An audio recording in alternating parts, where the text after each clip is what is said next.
Saan naabot ang 300 pesos mo? 2 to 3 hours away lang from Manila, with majestic view of Taal Lake and Taal Volcano itself. Dito lang yan sa Wakim Lake Resort sa Talisay, Batangas. Stress ka ba or may anxiety? Or di kaya naman gusto mo lang ng change of scenery? Mahilig mag-camping at nature lover? Para sa'yo ang video na to. Yes, 2 to 3 hours away nga lang ito from Manila. Kaya naman napakadaling puntahan. Plus, napaka-affordable ng rates nila. Kaya siguradong masusulit mo at mag-e-enjoy ka dito. Medyo ginabi na kami nang dumating dito.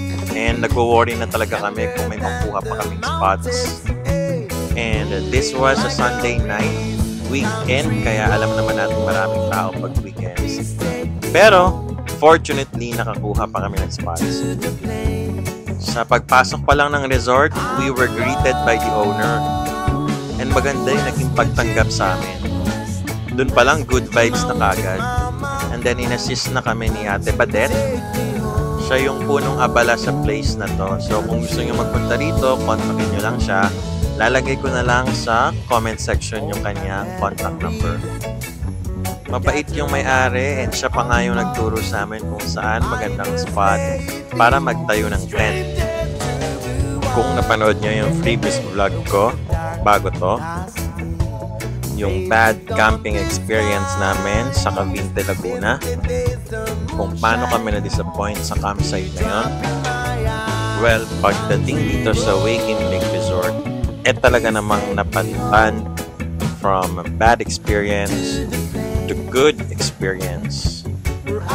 Para sa mga baguhan pa lang sa camping kagaya namin at para doon sa mga gustong i-try mag-camp, isa ito sa mga beginners-friendly campsite na pwede nyong puntahan.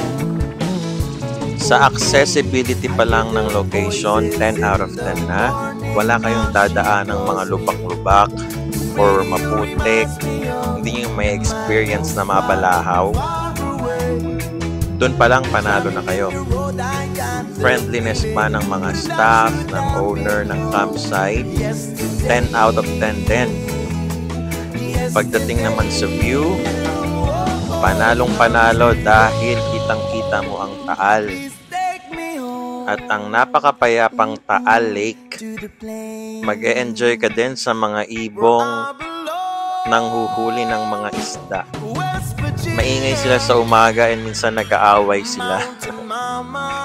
Pagdating naman sa cleanliness ng campsite, 9 out of 10. Medyo kulang sila sa staff. Kaya may mga areas kagaya ng bathroom na hindi kaagad nalilinisan.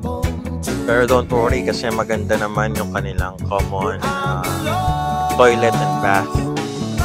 Very spacious and hindi mo mararanasan na bumila since dalawa naman yung available.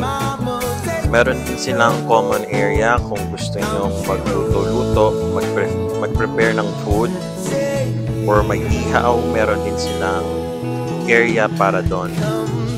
Ngayon naman, pagdating sa peace or serenity ng lugar, dito medyo alanganin kami kasi nataon na nagpunta kami ng piyesta ng Talisay. Kaya yung kabilang residential area nagbi-video okay hanggang madaling araw. So doon medyo tagilid tayo. 3 out of 10. Since residential yon, siguro nahihirapan sila na sawayin. Kaya kahit madaling araw nagbi-video okay and medyo nahirapan kami matulog. Pero dahil pagod kami lahat, tinablan pa rin kami ng antok. Overall, I would give this place 9 out of 10. And isa to sa mga babalikan naming campsite. For more camping videos, don't forget to like and share this video. And don't forget to follow me, guys. Thanks for watching!